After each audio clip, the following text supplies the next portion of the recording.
The air in Mr. Henry's shop was thick with the scent of aged wood and forgotten stories. The walls, lined with shelves that groaned under the weight of history, seemed to whisper secrets to those who would listen. Ah, the stories these treasures could tell. If only we could understand their silent language.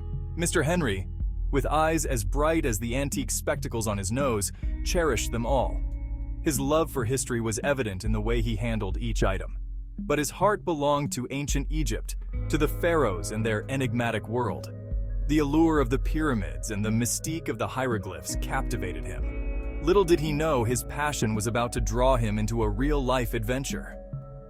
One chilly evening, a shrouded figure entered the shop, his face hidden beneath a wide-brimmed hat.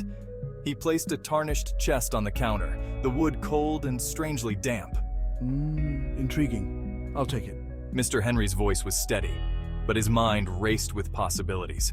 Intrigued, purchased it without hesitation. He felt a strange connection to the chest. As soon as the door clicked shut, Mr. Henry rushed to his cluttered workbench, eager to unlock the secrets hidden within. He pried open the chest, dust swirling around him like ancient spirits. Inside, nestled on faded velvet, lay a golden amulet. The sight of it took his breath away. It was heavier than he expected, cold to the touch. The amulet was shaped like an eye, the intricate details sharp despite its age. The Eye of Horus. Incredible. Mr. Henry's voice was a whisper, filled with awe and reverence. He recognized it instantly. The Eye of Horus, a powerful symbol of protection and royal power in ancient Egypt. He knew that this discovery was just the beginning. The night outside was still, but inside Mr. Henry's heart raced with anticipation. The adventure had only just begun. The Eye of Horus gleamed under the warm glow of the Tiffany lamp. Its golden surface seemed to come alive, reflecting the light in a mesmerizing dance of shadows and brilliance. Its golden surface was intricately engraved with symbols and hieroglyphs, each line hinting at forgotten stories. These symbols were not just mere decorations, they were a language, a code that spoke of ancient rituals and divine protection. Mr. Henry traced them with his fingertips, feeling an inexplicable energy thrumming beneath the metal. It was as if the amulet was a living entity, pulsating with a life force of its own. It was as if the amulet itself was whispering to him, calling him by name. The whispers were faint, almost imperceptible, yet they carried a weight of ancient wisdom and secrets. This is more than just a beautiful artifact. It's alive with history.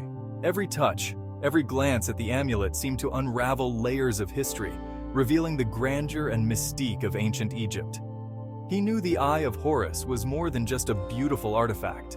It was a key to understanding a civilization that had thrived thousands of years ago. In Egyptian mythology, it represented the watchful gaze of the god Horus, a symbol of healing, protection, and royal power. The Eye of Horus was believed to ward off evil and bring prosperity to its bearer. Legend had it that Horus, the falcon-headed god, had lost his left eye in a battle with the god of chaos, Seth. This battle was not just a physical confrontation, but a cosmic struggle between order and chaos. The eye was magically restored, becoming a potent symbol of restoration and rebirth. Mr. Henry's pulse quickened. The story of the Eye of Horus was not just a myth. It was a testament to the resilience and enduring spirit of the ancient Egyptians. He had always been drawn to the mysteries of ancient Egypt, but this felt different. This felt personal. It was as if the amulet was calling out to him, urging him to uncover its secrets. He spent the next few hours poring over his books, searching for any mention of an amulet like this one. The more he read, the more he realized how significant the Eye of Horus was in ancient Egyptian culture. He found references to the Eye of Horus in funerary texts, temple inscriptions, and even in the daily lives of the ancient Egyptians. It was a symbol that permeated every aspect of their existence, and even on the walls of ancient tombs. The Eye of Horus was a guardian, a protector that watched over the dead as they journeyed to the afterlife. But there was one legend that sent shivers down his spine, a tale that spoke of the darker side of the amulet's power, a story whispered in hushed tones, a tale of a cursed amulet buried with the boy king, Tutankhamun. The amulet was said to be so powerful that it could bring misfortune to anyone who disturbed it. A cursed amulet, surely just superstition. Mr. Henry tried to dismiss the thought, but the legend lingered in his mind.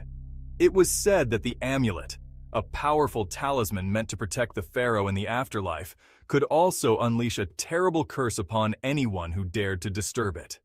The duality of its nature fascinated and terrified him. The stories of those who had fallen victim to the curse were numerous and chilling. Mr. Henry dismissed the legend as mere superstition, yet a seed of unease had been planted in his mind.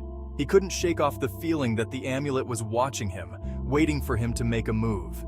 As he sat there, deep in thought, he wondered if he had made a mistake by bringing the amulet into his home.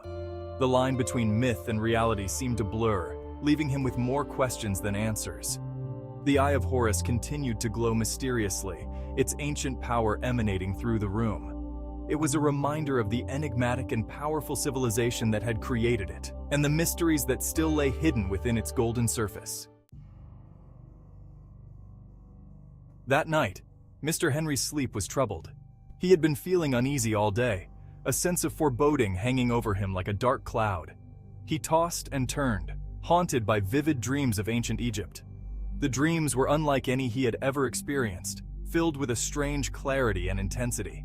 He saw towering pyramids piercing the desert sky, their shadows stretching out like clawing hands. The sand seemed to whisper secrets, ancient and forgotten. He heard the mournful cry of jackals echoing through the night, the sound sending chills down his spine. It was as if the very essence of the desert was alive, watching him, and in his dreams he saw him, Tutankhamun, the Boy King, his face hidden behind a golden mask. The mask seemed to glow with an otherworldly light, casting eerie shadows. The pharaoh's eyes, dark and hollow, seemed to follow him, their gaze filled with a silent plea. It was as if the Boy King was trying to communicate something, a message lost in time. What do you want from me? His voice echoed in the vast emptiness of the dream. But there was no response, only the silent, watchful eyes of the pharaoh. He woke with a start, his heart pounding against his ribs. The room was dark and silent, but the vivid images of his dream lingered in his mind. The dreams felt too real, too vivid to be mere figments of his imagination. Each detail was etched into his memory with startling clarity. He tried to shake off the unsettling feeling, but the memory of the pharaoh's eyes lingered, haunting his every thought. It was as if the dream had left a mark on his very soul. As the days turned into weeks, the dreams intensified. Each night, they grew more vivid, more detailed, pulling him deeper into the ancient world. Each night, Mr. Henry found himself drawn deeper into the world of ancient Egypt, walking through the halls of forgotten palaces, deciphering hieroglyphs on crumbling walls. The symbols seemed to come alive, telling stories of gods and pharaohs. And always, the pharaoh was there, watching him, his presence both alluring and terrifying. It was as if the Boy King was guiding him, leading him to some unknown destination. Then, strange things began to happen in the shop. It started with small, almost imperceptible changes, but soon the occurrences became impossible to ignore.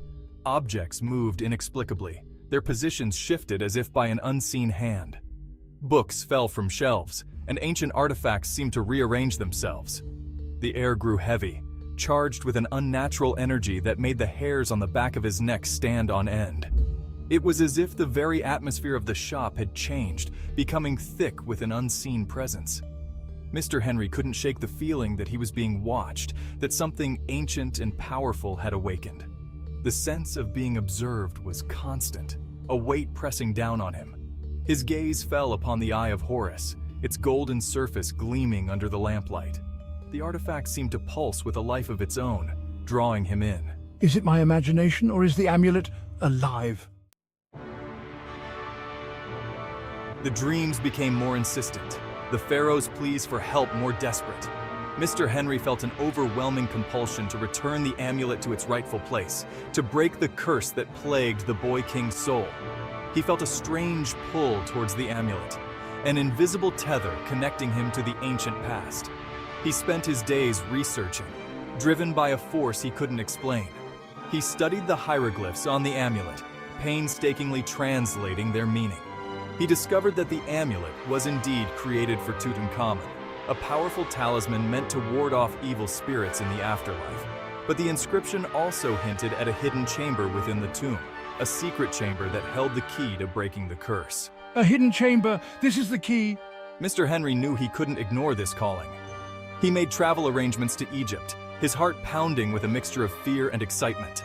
He packed lightly, taking only the essentials: his research, a small bag of clothes, and the Eye of Horus, which felt strangely warm against his skin. As he embarked on his adventure, Mr. Henry couldn't shake the feeling that he was embarking on a journey that would change his life forever. He just hoped he hadn't brought a terrible evil along with him. Here we go, into the unknown.